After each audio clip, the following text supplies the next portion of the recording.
Yes, well, that's it, folks. The one-time king of daytime telly has lost his crown. Phillip Schofield's out at this morning, and presumably ITV's dancing on ice too.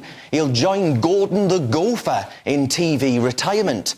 The bombshell announcement comes just one day after his brother Timothy Schofield was sentenced to 12 years in prison for 11 counts of child sex offences. Schofield announced he was stepping down from ITV's this morning after more than 20 years in a statement that said, "Throughout my career in TV, including the very difficult last few days, I've always done my best to be honourable and kind.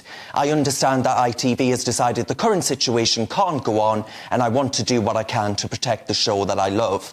So I have agreed to step down from this morning with immediate effect, in the hope that the show can move forward to a bright future.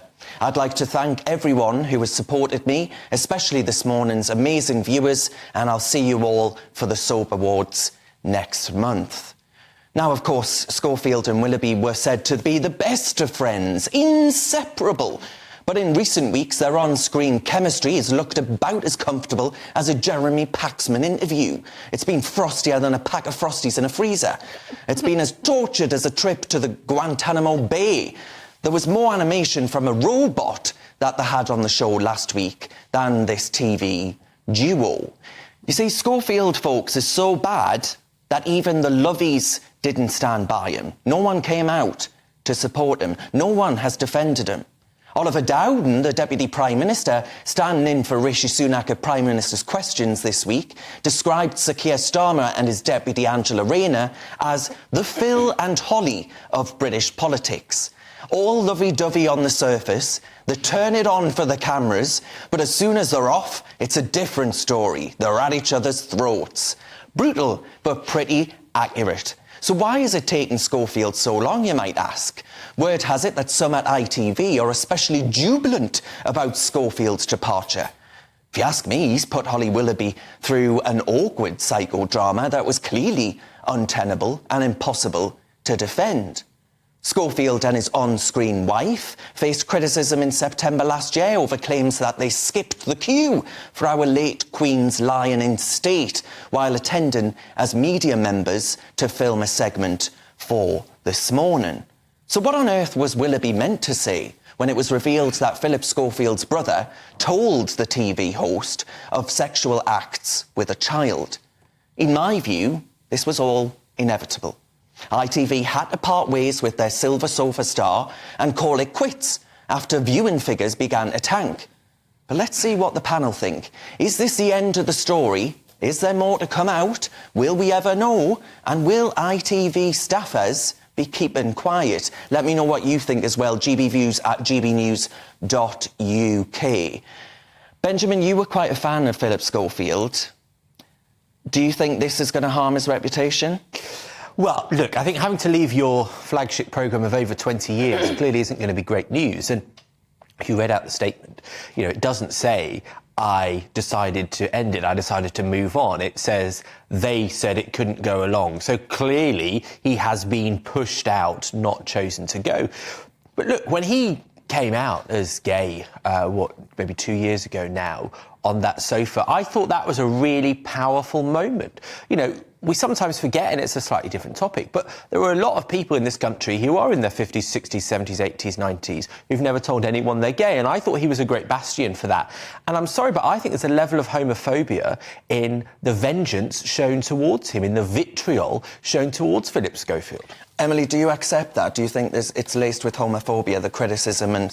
Well, no.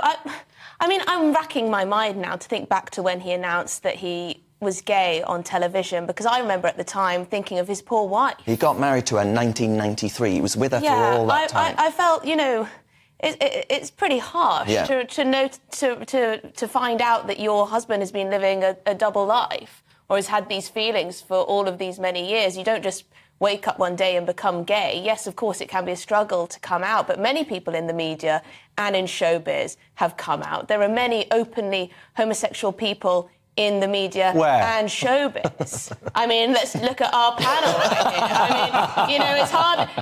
It's Leo, hardly. you're about to come out. No, but it's hardly groundbreaking to come out as gay anymore. It simply isn't. Wait In till the my media wife and hears showbiz. this. That's a great point. Even in the 90s, you know, fair enough. You could say that somebody in the 50s, 60s, 70s might, you know, marry a woman to cover up their gayness or whatever. Yeah. But I mean, it was 1993. It wasn't a particularly homophobic time in It was Britain. a very hugely liberal homophobic time in 1993. No, you weren't even born then. No, I wasn't born. You're absolutely right. But I have read the history books, Leo, and especially the gay history books. They talk about a lot of the homophobia that was going on in the 80s and 90s. And of course, if it wasn't a homophobic time, Phillip Schofield probably would have come out then. So I don't think we can be saying No, I think that's nonsense. It wasn't a homophobic There are loads time, of high-profile gay celebrities. Many of them almost have their Leo, careers do you ruined. accept Benjamin's point that actually a lot of the criticism and attention around Phillip Schofield in particular, especially with this current, you know, controversy that's going on